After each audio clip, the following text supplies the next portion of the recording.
All right, welcome into Are You Ready for a Podcast, the official podcast of the Are You Ready for Some Football Fantasy Football League, presented by Aflac.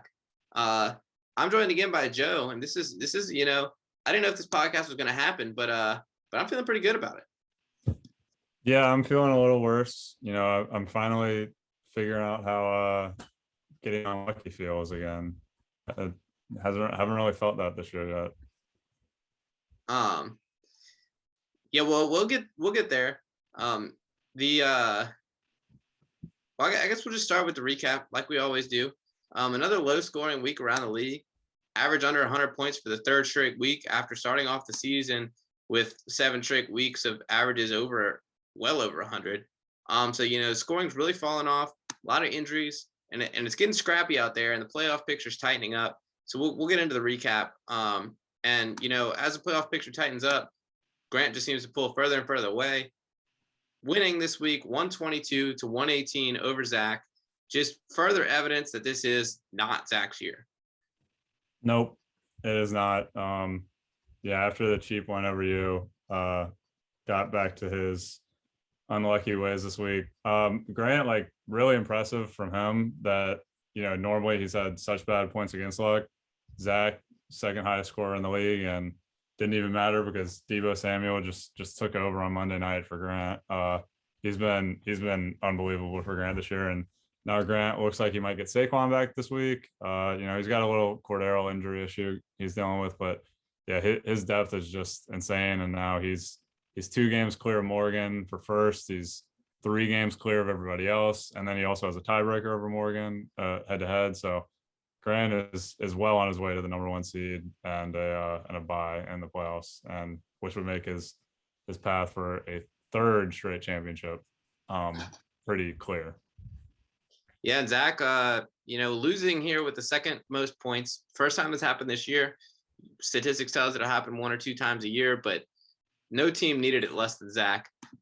Slides to 1-9. I guess the regular season wins maybe don't matter that much to him at this point.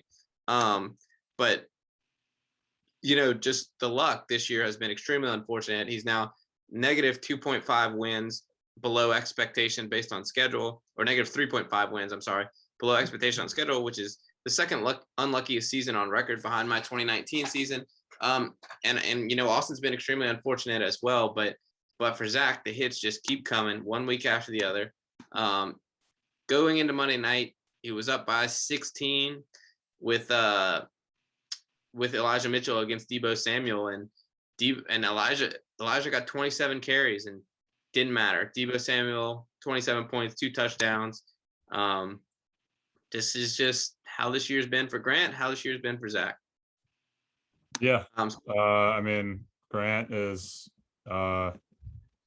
just been really consistent all year, and Zach has been really unlucky all year. So that's about all there is to say. Yeah, we'll keep moving on with the 3rd highest scoring total of the week, which was me with the 111 to 92 win over Thomas. And this one, was in the balance for a long time. I really, really felt like going to Sunday Night Football, I'd lose. ESPN gave me less than a 20% chance. And, this is why I kept Mahomes and Tyreek Hill. This is the kind of thing that I needed to happen. 60 combined points just coming out and winning me a week. Yeah, who could have ever seen this one coming? After, having a top 3 scoring week after, having a terrible week. Nobody could have ever seen that one coming. The Chiefs being back is huge for you. Mahomes is, I think it's fair to say, is officially fixed. And I think there's nothing standing in his way now. You lost Aaron Jones, and it doesn't matter because you made that trade for AJ Dillon, who is probably just better than Aaron Jones, with Austin a few weeks back. And then it's a really tough loss for Thomas. He may or may not be with Kyler this week. Kyler's got a bye after that, so he might not have Kyler for the next 2 weeks. And Kamara's, we'll see with his injury, and now he's dropped a couple in a row, and yeah, it's just a tough situation. I still don't mind his team, but he's got a little bit of a tough hill to climb now that he's 5-5, and there's 6 teams that 6-4 or better, and then you obviously love Hunter's team.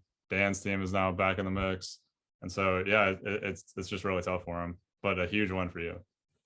Yeah, this was a pivotal game, and I needed it. And this just kind of goes to show you don't care about fantasy, because Thomas starts caring this year, and just is lost 2 games that he couldn't afford to lose at a crucial time of the year, and now is got some ground to make up going into the playoffs. I think his team is talented enough to do it, but having Kamara miss this week at the last minute in a game he's projected to win, it was extremely unfortunate. Probably wouldn't have mattered in the end, but I think that Tyreek and Mahomes, you said you think Mahomes is fixed. I mean, I think that's just false. There's plenty of Twitter analysts on my feed saying that the Raiders just weren't running the too high shell. I don't know what too high shell is, but all I know about it is that it just completely solves the Chiefs and they don't know what to do. So that's their fault for not running that. I'm thankful. You would have thought that like somebody would have run that in the first like 3 seasons of his professional career when he was putting up record-breaking numbers. I would have thought that, and I would certainly would have thought that that Rich Pasaccio or whatever his name is would have run that, after it's completely stopped the greatest offense in the league, but they didn't, and I got the win for it, and I'll take it. So we'll keep moving on to Nick, who got a 111-98 win over Colin. For Colin, it's his first time being under 100 points this year. And he's casually kind of slid back. Now he's at 6-4. Jonathan Taylor still playing great, but Nick, powered by Diggs and Lamb, getting the win, and this is a big one for playoffs for Nick. That was a huge one for Nick. I think maybe the biggest one of the week, because Nick's team was in a little bit of a free fall.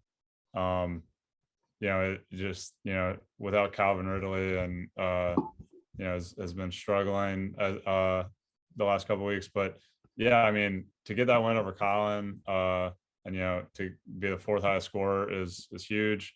He's having Stephon Diggs and CeeDee Lamb step up when he really needs them to. He's still got decent running backs with Damian Harris, and if the Broncos ever like let Javonte Williams take over, I think that'll be a really valuable piece for him. And yeah, I think so. That's just a huge one for him. What? Ingram, as long as Kamara's out. And yeah, he's got Ingram if Kamara stays out, and Collins for as long as Carson's out. I think there might be a little reason for concern for Colin, not a ton, but the receivers, like it's a little weird right now with Cortland Sutton. I don't think it's playable since Jerry Jeudy's been back, and Mike Williams has really fallen back down to earth the last 5 weeks since week 5, when he was like wide receiver 2 through week 5. But so I still like Hollywood. I still like Godwin when they're healthy, and he's obviously got 2 stud running backs and Josh Allen. So I still really like his team. It's just like a little bit of cause for concern for the rest of his starting lineup. I agree. No reason to push the panic button, but when you're leading the league in scoring and you only got a 6-4 record to show for it, and your schedule luck is -1 so far, that those are the type of things that can miss the playoffs. You have a week where you have the 3rd or 4th most points, and you lose another game that you shouldn't, and then you have a bad week, and all of a sudden he's on the outside looking in. So I agree. No reason to hammer the panic button, but he's kind of not pulling away like maybe we thought he would. But yeah, great win, huge win for Nick. Now the next highest scoring team is Hunter, who got a Monday night win that we expected, but was a little tougher than we thought. 97-82 over Austin, who just continues to slide. I think what's that, 7 losses in a row for Austin? Yeah, so he beat you week 3, so that would be so that'd be 7 in a row. This not a huge surprise here. I picked Austin to cover, but to lose, which is exactly what happened. Austin, without Hopkins or AB or Clyde, he just didn't have the firepower to keep up with Hunter's team. Only put up like 82 points or whatever. So yeah, like Hunter's team, I would still be, we'll get into this later. I'm sure we'll disagree in the power rankings, but I like Hunter's team. I think last week, I think you'll probably win our side bet about him making the playoffs because he beat Colin last week. But I'm still a little worried about a few spots on this team. I'm still a little worried about DJ Moore, or I would be if I was him. I don't really know what you do at running back behind McCaffrey and Mike and or McCaffrey and Darrell Henderson, who both have their bye weeks coming up in the next couple weeks. And so yeah, I still think there's roster concerns. Lamar didn't have his best game and he still won, which was really good for him. But yeah, it's a solid win for Hunter. Not I don't think it was very surprising given the state of Austin's team though. Yeah, and talking about the state of Austin's team, this is kind of a stat that I don't mention often, but is in the database, which is margin. And the fact is that Austin's not scoring a whole lot of points, and his opponents especially are scoring a whole lot of points. And so this season, Austin is actually his margin this year is negative 358 points. So he's averaging losing by almost 36 points a game. And that sounds like a big number. But I was surprised to find out that is historically a very big number.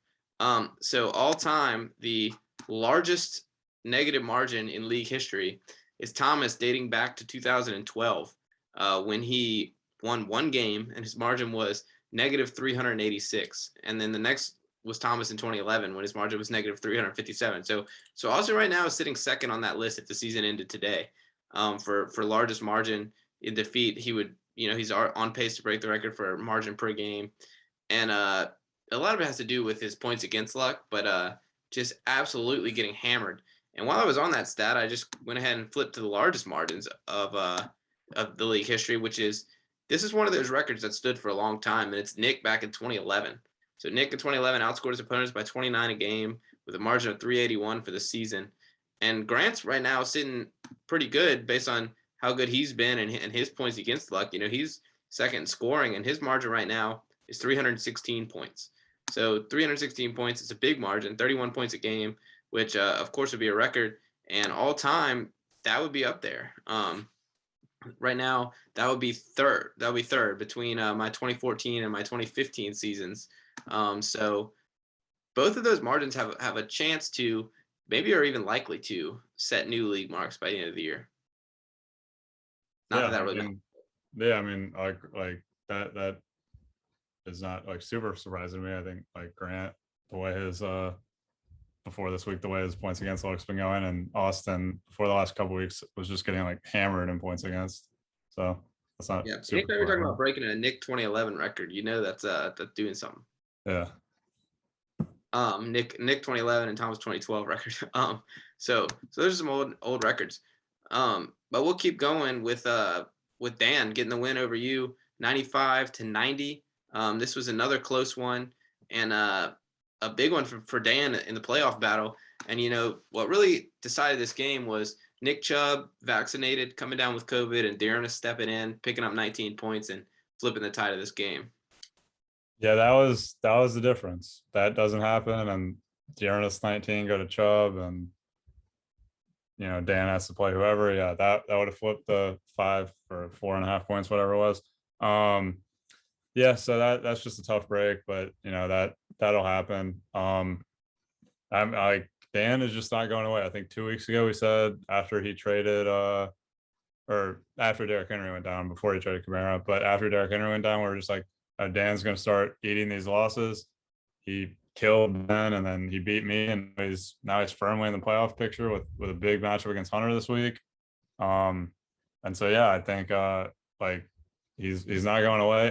I tend to still be a little pessimistic. I know he'll probably get mad at me saying that. I still think he's going to finish the year like 6-8, 5-9, something like that. But yeah, like you gotta give him credit for rallying around. Is there a little bit of Ewing theory here with Derrick Henry for him? Is will he make some sort of Cinderella run? I don't think it's out of the realm of possibility now. Yeah. I think just hats off to Dan for what he's done with his receiver room. They're looking great now. And he's really turned that around. So I really like the way he's managed his receivers throughout the year, turning what was a bad unit into a great unit. That's big of you to say. All right. So then the last game of the week, it feels like I skipped one, but I guess I didn't.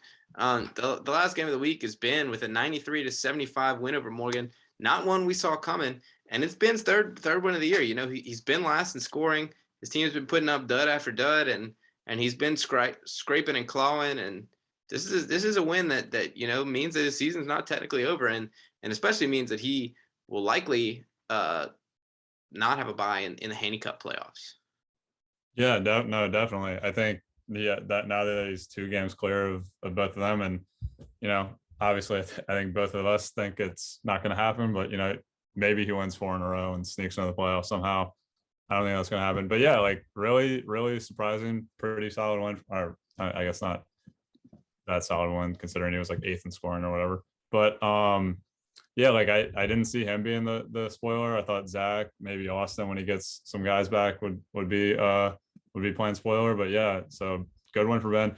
I don't think it's a terrible loss for Morgan because I think on the surface you would say, oh yeah, losing to Ben, that's and like the state of his team right now, that's really bad. But all the 6-3 teams that were behind him all lost. So he maintains his lead for the second seed for that second bye behind Grant, and then he's got basically a you know a huge matchup with me this week, which would play some factor into to determining that second seed. I think the only maybe reason for or a couple of reasons for concern on Morgan's team would be I think Terry and Josh Jacobs. Josh Jacobs has been a weird year for him. Terry hasn't now we know they're not going to get Fitzpatrick back, and he hasn't fully adjusted to Heineke. He's had 2 really good games, and the rest have been disappointment. So yeah, I'm interested to see from Morgan. His team is still solid, and being 7-3, you know, being the only 7-win team in the league is big. But yeah, I'm interested to see what he does going forward. Well, that does it for the wrap up of week 10, and you know, good week that the league kind of just tightened up in the middle. The playoff, we'll kind of wade further into playoffs next week since there'll be 3 weeks to go. But right now, it's sort of a mashup of those teams in the middle, mainly the 5-5 and 6-4 teams, kind of fighting it out for those last spots. Tiebreaker is going to be important. A lot of these matchups coming down the stretch are going to be crucial. Mm-hmm. So we'll move on to our Aflac trivia question of the week. And you know, last week we had a bunch of trivia questions, but I think we're trying to do one a week. And Joe, this is my question for you. So it was mentioned earlier that Colin was the last team to have his first double-digit performance of the season. So that was very poorly worded, but this week was his first game under 100 points. What do you think the record is? Give me the number for most 100-point games in a season. You want the team and the year? The regular season. No, I don't want the team. Just the number. Oh, the number. Oh, the number. My bad. So out of 13 weeks, 11. 11 is correct. So 11 has been done 3 times by Zach in 2019 and 2020, and Austin in 2019. So good call. That is the record for a regular season. And then the record for a full season is actually 13. So that was done by Austin in 2019 and Grant in 2020. So good call there. That was our Aflac trivia question of the week presented by Aflac. Imagine that there was a duck walking across the screen with a trivia question and now he's walking back, but I'm certainly not that good at editing. So all right, well, we will be joined a little bit later by Dan. Joe, anything else you wanted to touch on? No, I have a feeling this interview might it's gonna put us on our toes a little bit, knowing Dan. I agree, and I do. Let's see, real quick. We'll talk about some milestones. Since I can just run through them real quick. So first of all, I became the first team to pass 15,000 points this week. Scoring now I'm at 1557 to lead the league. Any other scoring milestones? Let's see. It does not look like it. It was also my 85th win, so I'm now the second team to that number, behind you, of course. Morgan has 70 wins, although he would have got that last week. Let's see. Not a big week for milestones. Zach got his 50th loss. He's the 11th team to have 50 losses. 100-point games. Let's see, I got my 70th 100-point game to lead the league. Hunter did not get 100 points, so that would have been last week. This is called bad radio. This is called I should have prepared for this. But all right, so that was our milestones for the week, and that was kind of a terrible segment. We'll probably never do that again. We'll be back on the other side of the break with Dan. All right, we have been having technical difficulties all day, but we are now joined by the final guest, the final remaining boss, which is of course the other co-commissioner, Dan Murray. Dan, what's up? I'm fulfilling my obligation as co-commissioner to appear on this program. Very good. I like the enthusiasm. So we're actually going to do things a little bit differently this week. Dan's going to join us for the power rankings, provide his feedback on that, and then we'll go into the interview and the picks like we normally do. So I guess, Joe, we can just start there with our power rankings. Let's do them like we did last week, where we just kind of list out our rankings and then go from there. So I'll start. So I still got Grant at number 1. No reason to change it, obviously, with another big win and a leading scorer performance this week. So Grant at number 1, Colin at number 2. I got Hunter up 2 spots to number 3. Joe and Morgan slide down 1 each to 4 and 5. I got myself up 3 to number 6. Nick stays at 7. Thomas down 2 Thomas down 2 to 8. Dan down 1 to 9. Ben moves up 2 with the win to 10. Zach at 11 and Austin at 12. Okay. I kept Grant at 1. Like you said, I kept Colin at 2. I kept myself at 3. I kept Morgan at 4. So my top 4 stay the same. I moved Hunter up to 5.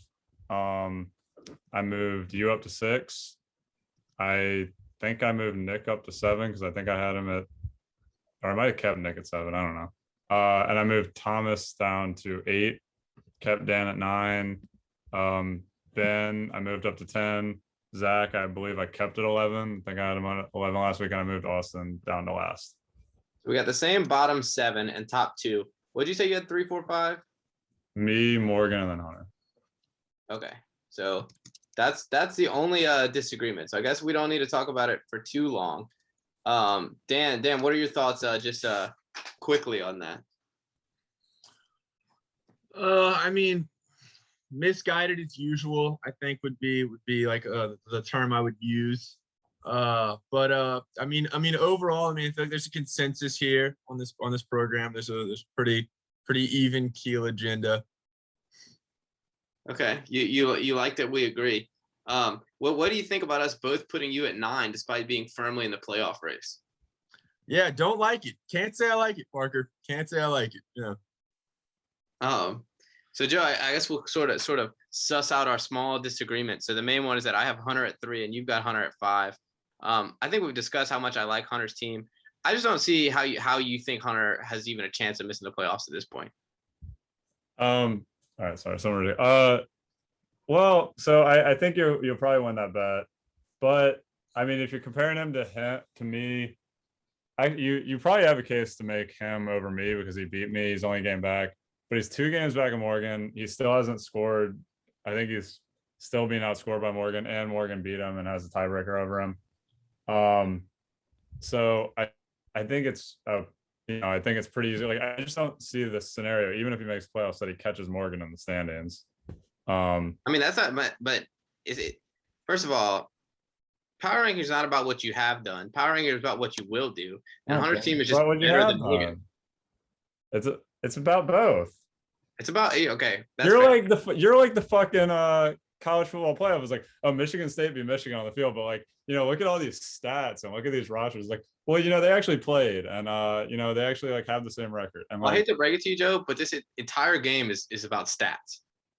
And Hunter's team is also about on-field performance that determines those stats, and on-field performance in the stats of Morgan beating Hunter. And who do you think has a higher chance of winning the league? What? Who has a higher chance to win the league? Morgan, because he has a way better chance of getting a bye. See, I don't see that. I don't see that argument at all. Dan, what are your thoughts on this this squabble? I mean, I think it's interesting that neither of these two teams are. I mean, I think Morgan's barely in the top half of scoring. I I mean, and I think Hunter's in the back half, and I get the fact that Hunter's team's been injured the whole year. And I mean, I'm a big fan of Hunter's team. We have a long, storied rivalry, a lot of respect there, really cut from the same cloth. Neither team's ever won a championship, but I'm a 3-time coach of the year. Hunter's a 4-time runner-up.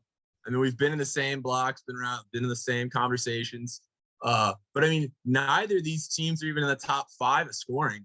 I mean, you can make of it what you will, but I mean, I feel like a lot of hullabaloo is made of these guys. And I mean, I expect at least one of them's going to be there in the playoffs, but either one competing for a championship, I don't know. I think at this point, they'll both make the playoffs. I think that win over Colin was huge for Hunter. Actually, I want to see Hunter. I know he's got, who is it, Zach this week? Yeah. No, he's got me this week. Or Dan. With Dan, Yeah. So, okay, so I want to see Hunter with without his two Rams this week, and if he can beat you, Dan, I think I think he'd be pretty firmly in my playoffs. But if he loses, then I think he's in trouble. But no, like I like you're right about Kupp and McCaffrey that they give him a really high floor, but like I just don't really like Darrell Henderson's super injury prone. DJ Moore is just not good anymore. He hasn't been good in like over a month. Jalen Waddle's fine. And then the rest of his running backs suck. And like Lamar didn't have the best game on Monday. And so like he still doesn't have like that complete of a roster. He's got 2 guys that you love, but like, I don't know. Yeah, but the 2 guys that I love are also like probably the top 2 guys to have right now. Like would I rather Dalvin than Kupp? Like make a case for Jonathan probably Taylor. not. Would I rather Taylor than Kupp? Like maybe, but it's close. I think I'd rather Taylor. Okay, but still, yeah. I mean, the thing is that his No, I'm not like so good. I like nobody's disagreeing that Christian McCaffrey and Cooper Kupp are really good. I don't like that's not my contention, and I feel like you keep coming back to that. It's I don't think the rest of this team is that good. We potentially already covered this in the recap. We don't know yet because the recap hasn't happened yet, but it will have happened for you listening to this. But he scored 97 points this week with 1 touchdown. Like he got floor games from McCaffrey and Kupp, and he was like 6th in the league in scoring.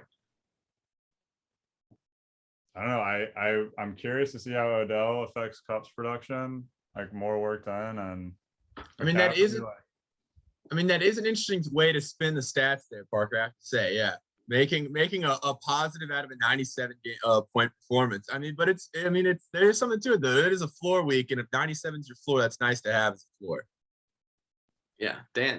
I think he has a decent floor. I don't really see a ton of upside with, because I don't trust his team's consistency. So I don't trust like upside guys across the board for him. Like I don't a lot like so to have like all of his Davis, upsides. Like he has Mike Davis, he has Corey Davis, he has Jalen Waddle. I don't really trust his upside. He's got a decent floor, not great upside.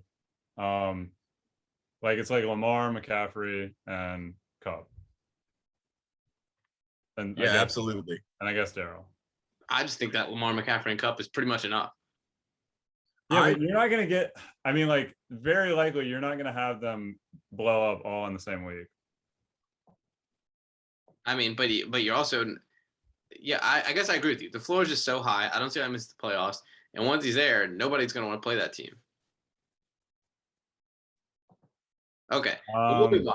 I think Colin Grant and, like, I don't mind my chances fully healthy against Hunter's team. Okay, well we'll move on. I think that'll be a good game, but we'll move on to the interview. And so Dan, first of all, I'll start with this. Co-commissioner, what are your thoughts about it's week 11 and this is your first appearance on the podcast? I mean, I think that speaks for itself. I definitely think so. I mean, Joe, what do you think? Well, I think there's pretty good reasoning that we normally take either like the highest scorer or whoever's involved in a really close matchup. Last week when you were the highest scorer, I thought it'd be funnier if Zach came on after his first win, especially how he beat Parker. So I think the logic held up there. I would have rather talked to you than Zach last week for sure. All right. Well, I mean, I think Zach's an interesting guy. I mean, think the I am league. the I think commissioner. the league would have rather have heard from Zach. Well, I am the commissioner for the people here, so I think Zach's pretty great. So I'll just say that. I actually have a question for you, Parker. Yeah. Do you have anything against Derrick Henry? Do I have anything against Derrick Henry? Yeah. As a person? No, just person, player. Do you have anything against him? Yeah, I mean, he went to Alabama, so that kind of Yeah. sucks. All right. And So he wasn't on my team, so that kind of sucks. But yeah. Do you feel like you intentionally jinxed Derrick Henry at any point during this year? I may have unintentionally jinxed Derrick Henry. I do not think that I intentionally jinxed Derrick Henry. All right. Well, you know what? I actually have a clip that we're gonna go ahead and bring in right now. Let's go ahead and look back on the footage right here, and we'll let that speak for itself. All right. All right, let's see it. You have Henry, who's just not a target guy, but going to get a million carries and is pretty much indestructible so far in his career, at least.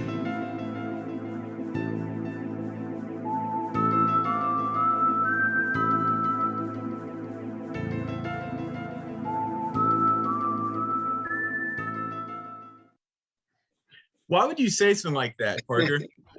Yikes. That is tough. I don't know that I have a great defense for that. I felt at the time like he was indestructible. And I think the fact that he finished the game with a broken foot kind of supports my point, really. In fact, I think you have a reasonable case to be made that he should just be playing right now. No, you can't spin that back around. Just because you feel that he's invincible doesn't mean you actually say those words. Those words haunted me every week that he played until that fateful day came. And then what happened? What happened? He's missed 2 regular season games before this year out of a possible 80. And 78 out of 80 games coming into this season. And did Parker ever say he was basically indestructible over the course of those 80 games? No. And then finally, when I have Derrick Henry, when the king comes home to the team that always believed in him back to when he was a rookie in this league, Parker has to say he's indestructible. He's invincible. Well, okay. All I'm saying is Derrick Henry is a very large man, and a fifth metatarsal is a very small bone. So, wait, are you saying this as a doctor or as I don't like where you're going. owner? I don't like where you're going with this fifth metatarsal on large human beings point. I mean, it's a similar situation to Zion. I think he just needs to grow up and get on the field, rub some dirt on it, and get back on the field where he belongs. Okay. All right. Well, yeah. Let's talk about that kind of talk. All right. I don't think that this kind of personal attack has been limited to just Derrick Henry in terms of players on my team, and I don't think it's just been limited to Parker either. I feel like there's been a lot of not just professional criticism of players on my team, especially my wide receivers, but also a lot of personal criticism of them. I mean, if you look at what happened to my wide receiving core, I mean, DJ Chark had a pretty good pace for the season, goes down with an IR injury under all this scrutiny. Landry, he's in and out every other week, it seems like. Robbie Anderson is in an unprecedented circumstance as a result of the criticism he's receiving. I'm not even going to touch what happened with Henry Ruggs, all right? Robert Woods couldn't last 2 weeks on my team with how much scrutiny he comes under on this program. All right, you know what? We have a clip for this too. We have a clip for this. We're gonna let's watch the clip. Let's see what it says. Let's roll the clip. I honestly don't know what this clip is going to be. Not that I knew what the first one was going to be. Me? I feel like I'm a big Bobby Trees guy. Maybe not. I don't know. We've said a lot of shit this year. I like the anticipation. I like that you went back through the files. I like to think that you saved that since week 1. But I honestly wasn't wholly convinced that you listen to the podcast. Here we go. And here we go. You ready for the edit cut here? This is also week 0. We're at the edit cut. Quiet. The wide receivers are a nightmare. But man, the rest of his team is just brutal. I mean, DJ Chark, Robbie Anderson, KJ Osborne, Larry Roundtree, Henry Ruggs, Hunter Renfrow, Christian Kirk. These receivers are really fast. Just atrocious outside of those two guys and James Conner. So you kind of just, I guess if you're Dan, you just hope that, you get the bye and then, or you don't get the bye and then, 1 week, just one of your opponents scores like 75 points.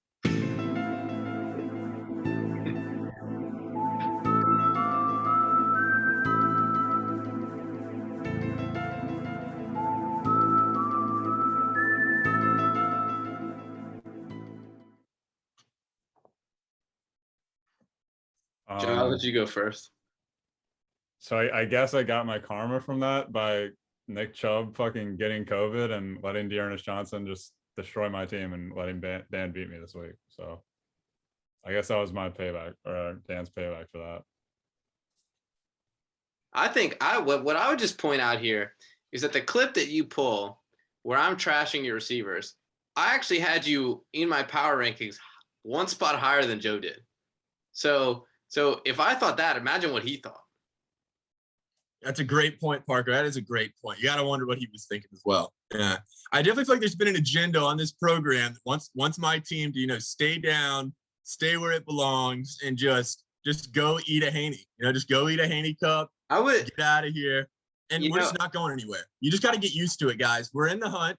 We're gonna put up a good fight. We're gonna lose to Zach in the last week of the season and barely miss playoffs. All right. Just get used to it. Just get used to it. I think I see where your point is coming from. Because, I don't think we've given you a lot of credit. And then you're like 5th in scoring this year, which is, and you're right in the playoff hunt. So I see where you're coming from. Maybe our criticism has been a little bit harsh. However, my question to you would be, if we're just looking at numbers, before you made the move to get Robert Woods and to get Keenan Allen, did you not think your receivers were underperforming? Did you not think that was a weakness in your team? Because if you didn't think that, then why did you go acquire 2 more receivers? I mean, the reality was we didn't need those guys to do a lot. We wanted those guys just to come to work. Look at Hunter Renfrow. Hunter Renfrow's doing a great job. He's still doing a great job. We just wanted these guys to come in, do their part, get 9 points, and go home. That's all we wanted these guys to do. We had Derrick Henry and Alvin Kamara. But Derrick Henry, couldn't stick around. I mean, you couldn't let that happen. You just couldn't let that happen, could you, Parker? Everything I touch in fantasy football kind of goes to hell. So I will take the blame for the Derrick Henry injury. I still think that I made some valid points about your receiving core at some points in the year. I think the fact that your philosophy was we'll take our 9 points to go home kind of supports my point. I'm really proud of the guys, though. They went through a lot. They went a lot. I mean, they really put up with a lot coming specifically from this program, but they've also had a lot of, their own personal battles they've had to go through. I mean, Robbie Anderson might be turning the season around now with Cam Newton back. He had 1 good performance, arguably his first good performance of the year. So he's off our team. He's out of the limelight. Y'all aren't criticizing him anymore. Maybe he can thrive. When you were wading into personal troubles, that is not the direction I thought you were going. Yeah, I mean, there was definitely at least one receiver on my team who had significant personal trouble this season. And look, and do you think? And I meant to ask you this. I was going to ask you this before you sort of took over the interview. Do you think that? And this has been alleged, but do you think that the Derrick Henry injury, the kind of losing streak you were going on, not a lot of points were being scored, led to some frustrations and led to some of the off the field incidents that we're alluding to in passing, but avoiding mentioning? No, I don't think so at all. I think we were actually in a really good spot. We were putting up 110 for like 4 weeks straight. A lot of those should have been W's. They were close losses. Really, you could have flipped the script on that. I had a 6-3 team at one point if those had even just shifted a little bit. So no, not at all. I mean, I think our team is pretty happy. We're in a good spot. I think most of the instability in the locker room comes straight from this program. And I think you got to control the messaging. You can't let all that rat poison seep into the locker room. I think some of that's got to be on the coach.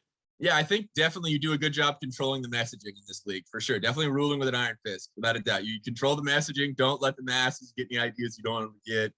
You're right on top of it. Look, all I'm saying is you're saying your locker room was happy with putting up 110, and it seems like some of them wanted to be putting up 156 some weeks. In some weeks they did. In some weeks we let that happen. I thought you were gonna go a couple weeks ago when you were letting the frustration kick in. I thought you were gonna say it was the Kamara trade a panic trade. No, he went with the low blow. He went straight for the low blow. I don't think it was a panic trade, but I didn't understand it at the time. Oh, it was. I mean, it was very much thought of. The moment Derrick Henry went down, I started shopping Kamara around the league. And why is that exactly? So your logic was I lose one great running back, and now my other one's for sale just because you wanted more depth for your team. Is that what it was? At that point, we needed depth. The only way we were going to bounce back is if we had some upside come around. I mean, I've made big name trades before in the past, and they've paid off. I have a good base for what I need to get back. I mean, you need guys who can kind of swing back some upside. I've had investigations actually opened up into me. You've handed people championships in the past. I agree with that. I think you actually opened that investigation, Parker. I think it was you actually. Yeah, the office of the commissioner may have opened an investigation, and nothing was found. But we believe in innocent until proven guilty. That doesn't necessarily mean you were innocent. It just means you weren't proven guilty. I mean, I think the investigation was conclusive, and not only were the accusations baseless, but in fact, the trade was actually good for my team. Unlike Tom Brady, we handed over all the information, all the messages, and it was completely above board. I wouldn't say you're like Tom Brady. Tom Brady's actually a cheater, Joe. That's what I said. Unlike Tom Brady. Oh, unlike. Okay, yeah, good. Yeah. Unlike Tom Brady, we handed everything over. Yeah, exactly. Yeah, everything was very upfront. So I do think there is a history with the producers behind this show and a bias against my franchise. I mean, look, I think that those are pretty baseless allegations. I think that this is at the very least fair and balanced. All right, very well. I thought about moving you up this week, but I don't know, it's all in between 5 and 9 or 4 and 9. It's all. I'm not moving above 9 on the year. That's the tagline. Well, let's see if you can beat Hunter. Yep. If you beat Hunter, you'll move up for me. Hunter will probably. Hunter without 2 of your best players. If you move up, I mean, let's be fair to Hunter though. He'll probably keep Hunter in his top 2 or whatever. Yeah, let's be fair to Hunter though. Hunter's also down some guys, but I guess we're kind of getting into picks for the week, huh? We can get there. I do have another question I want to ask you before we get there. Okay. And that question is that in the past we've had discussions where you've said your goal every year is to win the Coach of the Year award, to have the best record in the regular season, and to compile some regular season numbers. The playoffs are secondary. Is that still your mindset? Do you still feel that way? Yep. Yeah, absolutely. Playoffs is a game in of itself. Not a game we've really figured out, but not a game, it's not really our strength. We're not really chasing championships here. We're just chasing, regular seasons, and we have a good track record of doing it successfully. I think there's definitely 2 games to fantasy. One of them is just trying to get, rack up 10 wins, get my money back. And the other game is actually trying to put together a team that'll kind of come on late as well. Because I mean, I don't remember where it was. I could have sworn last year, I think it was that, and the teams that owned Kamara and were in the playoffs, wanted it a ridiculously high percentage. Usually it's a couple players who go off on the back end of the year that really make the difference between who wins and who loses the playoffs. Well, because Kamara had the 6 touchdown game or whatever in week 16 last year. Yeah. I mean, I agree. The playoffs are somewhat of a crapshoot.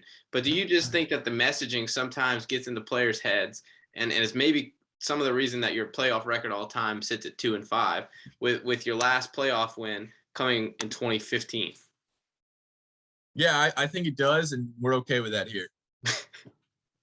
We're gonna double down on core competencies. Is what we're here to do. Joe, you got any more questions for Mr. Regular Season?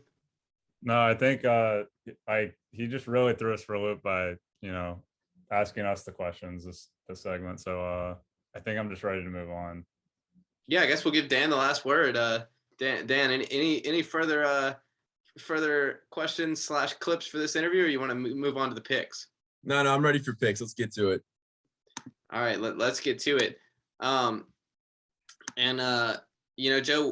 I think you had the records for last week, and I don't think they were particularly inspiring, if I remember correctly. Well, so you gave all your logic for the picks and then just told me to flip them for, whatever you said. Just flip what your original picks were. So you went 3-3, which you would have done had you just stuck with your picks. I also went 3-3. Morgan went 2-4. So yeah, another subpar week, although that's kind of par for us, I guess. I don't have I'll next week. I forgot to do it this week, but I will have like overall records for the season because I think we've forgotten to do that like the last 2 or 3 weeks. Yeah, if I have effort tonight, I'll go do that in post production, but seems unlikely. That'll probably be a next week thing. Yeah. All right, so we'll start with the highest projected points of the league, which is once again Grant. Another week, another high total. He's playing Austin this week. He's a 27-point favorite, projected 120. And I guess we'll start with you, Joe. What do you think about this line? Yeah, I mean, last week I bet on Grant to cover big, wasn't able to do that. Zach put up some points. I bet on Austin to cover, ended up working out. He kept it close to Hunter. I think I'm just gonna stick with Grant. His team's just a lot better. Austin will still not have. We'll see with Clyde, but we'll still not have a B back. It doesn't look like he's gonna have DeAndre Hopkins either. So I'm gonna take Grant with the big point spread, given the points. Dan, what do you think? Well, I mean, just looking at Grant's roster, Grant's actually fairly beat up coming into this game. Like he has several players who are questionable right now. For Austin, I mean, it's been a tough slate this year. I actually, like I said earlier, I kind of like the addition of Robbie Anderson. I'm really rooting for him. He's had a huge target share the whole year. Maybe if he can get that chemistry back with Cam Newton. I mean, PJ Walker was his college quarterback as well. So there's a lot better QB situation for Robbie. Yeah, I'm just thinking someone for Grant might end up getting pulled out and being unable to play. So I'm actually gonna take Austin with the points here, but unfortunately, Grant still probably needs the W. You know my logic here. 26.9 points. Entirely too many points. I got to take Austin. Grant's team's better. 9-1 versus 1-9. But I'm not picking a team to cover 27. Not today, not tomorrow, not ever. Won't happen. Too many points. You picked Hunter to cover 28 last week. Well, actually, you didn't because you flipped it to Austin. So yeah. Technically, you didn't. You argued for Hunter to cover 28 last week. Yeah, way too many points. I'm taking Austin. Joe's about to whip out the clip. Get ready, man. Watch out. Yeah, for real, Dan. This is a bad precedent. All right, so we'll move on to the next highest, which is number 2 in our power rankings, which is Colin. He's projected at a 18.7 point favorite, 119 to 100 over Zach. I'll start on this one. Colin's team has been good, but I'm having some more questions about the receivers. 18 points is a big line. Gibson's looking a little bit better for Zach recently. I think a lot of things are trending Zach's direction, but Colin's lost a couple in a row that he had decent performances and just couldn't bring home the win. I think he's going to let his frustration out, and as we know, it's not Zach's year. Colin's covered in this one. Yeah, not Zach's year, but he'll have his whole team minus Kareem Hunt, which I guess is pretty good given his injury luck this year. And 18 is a lot. Colin, has just had some wide receiver concerns as of late, so I'll take Zach to cover. I think looking at this game, I mean, I think you got to be watching that Dallas KC game. I mean, just based on how many players from both sides are going to be involved in that, depending on how it goes. If it's a shootout, I think that's really going to help out Zach. That thing get the points racked up in that thing. But yeah, again, I mean, really similar circumstance with Grant here. I think Zach will actually have a pretty good showing, but so I think I'll take him with the points, but Colin's still going to get the W. All right, and then we'll move on to me. Ben's lineup is not all the way set yet. Once he puts his defense in, I'll be about a 19-point favorite. You don't really need to hear from me on this. Way too many points. Taking Ben.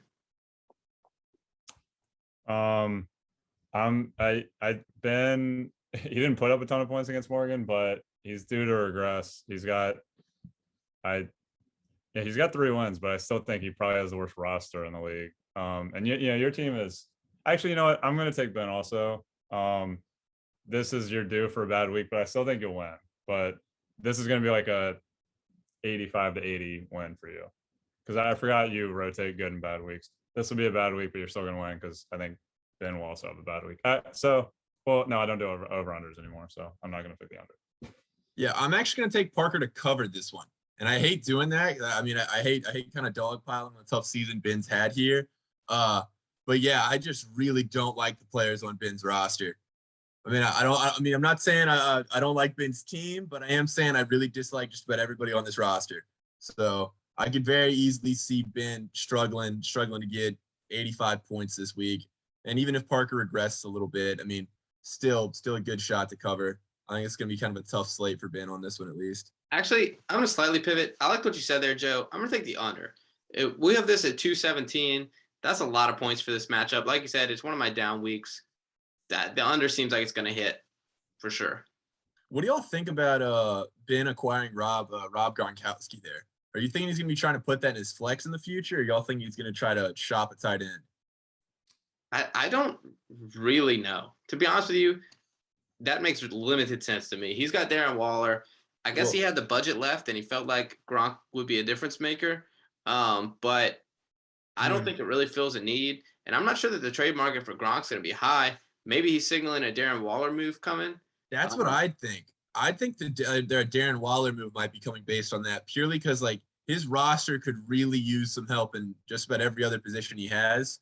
And Darren Waller is a nice piece. And a lot of these teams trying to gear up for a playoff push that want to fill the tight end spot because so often the tight end spot, you only get a few points out of it. You might be streaming a tight end. So Ben might be looking to move his one really big star and move Gronk in. And then if Gronk can catch on late, then I mean that could be a really good move for Ben if he makes it. I mean, hey, Ben might not be out of the playoff picture if he just wins out. You never know. Yeah, never count him What kind of out. value you get from Waller right now? Yeah, it's weird. I think he's probably going to eventually play Gronk as one of his flexes. Yeah, that could easily happen Why as not? well. Like, it's not like he has the great options. Yeah. We'll move on to the next matchup, which looks like it is Joe. Joe, a favorite by 6 points, 6.4, 115 to 109 over Morgan. And this is a game with playoff implications that neither team needs to win, but both teams would like to win. Joe, I'll let you go first on your game. Yeah, so I'm going to take myself only because, it just has to be this week. Assuming Nick Chubb gets activated off the COVID list, I will have my full strength team for the first time since I traded for Chubb and Brandon Cooks and Dalton Schultz. So if it's not this week, then it might just not be happening for me this year. And so I'm just gonna blindly pick my team out of hope. And 6 points isn't too big of a spread. Dan, what do you think? Yeah, no, I think I'm with Joe on this one. As much as I wish I wasn't, because I mean, Joe taking an L, the closer my team gets to Joe's, the better off I'm looking. But I mean, I think Morgan's really beat up this week. I honestly don't think Nick Chubb is gonna be at full. He's not gonna be at full Chubb this week. Just because I mean, last time he came off, I know he was an actual injury, whereas it was just COVID this past time. But I think he's probably not gonna get a full workload. But I don't think that's really gonna kill Joe here because I mean, I still think he's gonna put up nearly 100 yards and a touchdown, even getting 80% of his usual workload. And yeah, I just think that Morgan's so beat up this week that one of those guys could easily go down. And at that point, I'd have to ride with Joe. I'm with Joe too. I think Joe covers big. This line it just feels weird. You look at the two teams and Joe's team really looks stacked and Morgan's team, I still have some questions about. Now, I mean, I really like his receivers and his running backs have played really well, but he said it himself. Joe Mixon's going to have to carry the load here. And if he doesn't, I think Joe runs away with this one. I wouldn't go that far. I think Morgan will, I mean, even especially if Morgan's whole team shows up and they're all fine. I mean, they're all questionable right now, which worries me. But I mean, if they show up and they're all healthy and they all get a full workload, then I think Joe's going to have his work cut out for him because I think Morgan's got a good team. Yeah, I'm scared that like the Terry McLaurin, like he's gonna eventually have like one more blow up game this year. I feel like, and I'm scared that that's coming this week. Yeah, I mean that is certainly possible. Um, he's one of those guys that every week is a threat to blow up, but I don't think it matters this one. I still take it with points. So we'll move on to Thomas and Nick. And right now, Nick sits as a 5-point favorite, but I'm going to go ahead and assume that Thomas puts Jamar Chase in his lineup, which will make Thomas about a 3-point favorite. So let's go with Thomas -3 on the line in this one. And I still think I like Thomas. Nick's receivers are really coming around. Diggs and Lamb have been great. He finally got Allen Robinson off the roster, and of course, Calvin Ridley is a different situation, but he's got some life from his receivers. But I just think Thomas finally getting back to full strength. Assuming that Kamara plays, should be able to get the win here, and if he gets the win, I think he'll cover the 3 points. Yeah, I think I'll take Nick. I don't think Kyler's gonna play, so he could, but even if he does, I think he'll be a little limited. Yeah, he hasn't put in Jamar yet, so I guess that's still getting out of it. But I like Nick's team. He had a big win this week. I think Stephon Diggs and CD are really starting to carry for him a little bit. I think you'll have Alex Collins as starter another week. Damon Harris should play, I guess tonight, because this is when it comes out. So yeah, I like Nick's team a little bit more as of right now. I'm gonna go with Thomas on this one. I actually like Thomas's team a lot. I actually am worried about Tom Brady for Nick. I mean, I know he's Tom Brady, but I mean, at some point, the guy's what, 45? Is that how old he is at this point? 44, 43. 44. He's old. He's old. The guy is old. He's the 4th ranked QB, and for good reason. But at some point, if it's not this season, then I guess it'll be next year. But at some point, he's going to slow down, and I feel like the season wears on.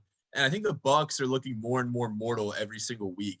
And honestly, I don't love Nick's team as much as you guys do. I get like the infatuation with the receivers. I think the Adrian Peterson signing he's not really a guy that I would want to be playing every week.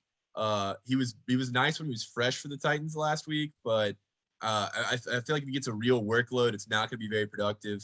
I made the trade with Thomas, so obviously I liked Alvin Kamara and Christian Kirk a lot. I think if Kamara is actually healthy, then I think Thomas wins this and maybe even wins this handily. If he's not, but still plays, I think Thomas gets the win. But yeah, I think actually Thomas has a really good chance to string together some wins here. Just real quick, because you brought up the Peterson situation, this has not been discussed in the pod before, but we briefly talked about how you had an opportunity to pick up Adrian Peterson while he was still listed as a free agent. You could have made a quick roster move, picked him up before the waiver bidding. Do you regret not making that move, or you don't want him on the roster? Not at all. We don't do back alley deals or any kind of underhanded tactics like that. I wanted everybody to have a fair shot on the waivers at him. Everyone had a fair shot. We didn't want him bad enough to get him. So no, yeah, I could have been underhanded and grabbed him before the waiver, like he even was technically on a team. But no, everyone had a fair shot at waivers, and Nick was willing to spend big money for him. I don't think he was worth that much money, so I didn't spend it. But no, I don't really regret not grabbing him. And then and we should mention that game has a lot of playoff implications there with Nick at 6-4, Thomas at 5-5, and then the game with even bigger playoff implications, Dan, is you versus Hunter this week. And so Hunter right now is a 14.1 point favorite. He's projected the 108-94 win, and I don't know about your thoughts here, but this may be kind of one of these loser leaves town games. Possibly, yes. I think both of our playoff hopes and dreams really ride on this game. Last time we played, it was a 4-point difference between it. So that was obviously a heartbreaker for us. We really need this win. It's kind of a make or break game for us. We're not totally out of it if we lose it, but I think both teams really need this W.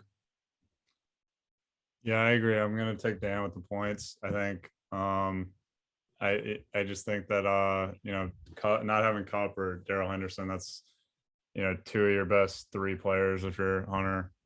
That's too big of a loss. He might still win. I think it'll be close, and so I like Dan to cover. I think both these teams are going to be desperate. The total is low at 202. I'll take the over. I think this is going to be an offensive game. I think this will be a shootout. I think touchdowns will be flowing. I like the stack of Joe Burrow, CJ Uzama really swinging for the fences there with that pairing. I'll take the over. And you definitely saw that for what it was. Yeah, I definitely feel like I need kind of a boom day to even really have a real shot in this game. So I'm really just kind of having a bank on the fact that maybe CJ is able to snag a touchdown there, and I kind of get to double dip on those points. I'm gonna take myself because I have to galvanize the guys. But I think this is either gonna be a hard fought game or a 100 blowout. So I'm gonna believe in the hard fought game. I think I'm gonna cover this. And I think my other question for you, Dan, is you go out, you make the roster move, you acquire a guy like Melvin Gordon, and now he's on a bye week for a crucial game. Is there any consideration for, hey, maybe we flip this guy, coming down the stretch, got a great playoff schedule. I could probably return good value for him if I get a guy I can play this week. Or are you going to try to ride it out, get through this week, and see where you stand? Yeah, it's definitely gone through my head. I really haven't made a decision on that yet, though. But yeah, I've definitely considered that. I like Melvin. But this week is huge.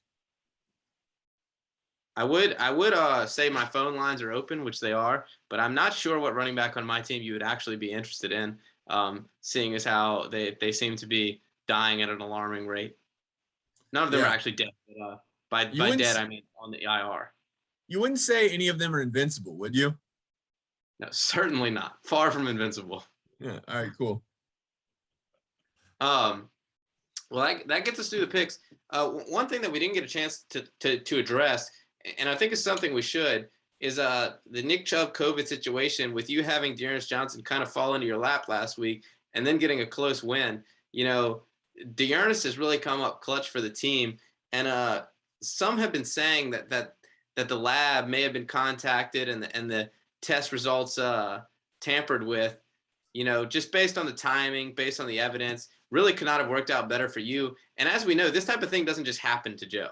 This is a just something that just raises questions. What do you have to say to those allegations, which I will admit are unsubstantiated at this time? I think, when it comes to Joe doesn't have really a great track record in terms of Nick Chubb and my team. You look back historically, we made the big deal. I got Nick Chubb out of it. He did get a championship out of it, though, so it worked out. But, at the end all be all, Nick Chubb's allegiances lie here with me. So I think that's pretty evident this week. Yeah, you say Joe doesn't have a great track record with Nick Chubb, which is, of course, very debatable based on the fact that he won a championship. But specifically in regards to my team. Damian Williams, and now Nick Chubb. I don't know. Is there another one? I feel like there was another one that I'm missing. But Joe, what do you have to say about that? Is your locker room following proper protocols? Well, Nick Chubb is vaccinated. It was just a breakthrough case, so I would encourage everybody out there to get vaccinated. Damian Williams was not. We had to cut him. Some tough decisions had to be made. You didn't cut him. Damian Williams? Oh, yeah, you did. Yeah, I did.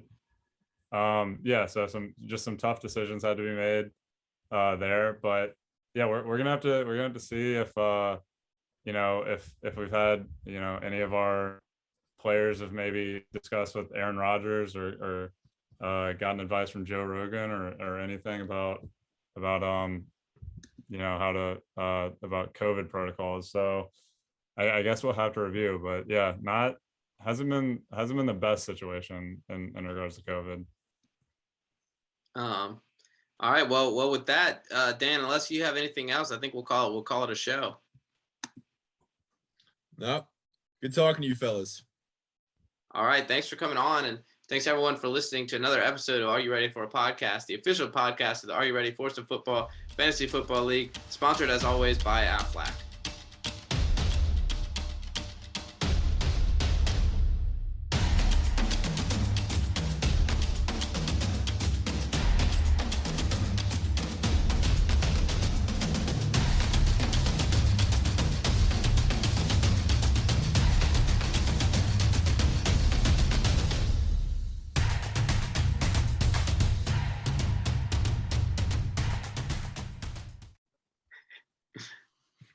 Now the magic of editing happens. Yeah. Okay. Wait. Let me see. I'm gonna share my screen, right? You ready? Yeah. Oh wait, I gotta Okay. do all participants. Okay, you should be able to share it now. I just Cool. changed the settings. We'll cut this part out. Yeah. Usually when I say that, I don't actually cut this part out.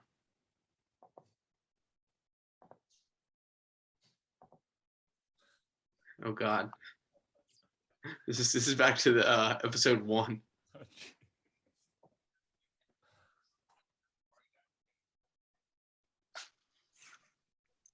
I can't hear it. Is there I volume? can't hear the video.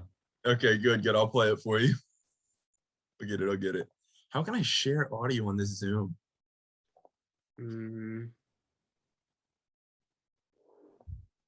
If I can share the video, how can I share the audio?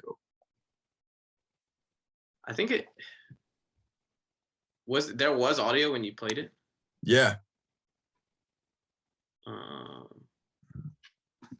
me just pause this Sure. recording. Go. We're back.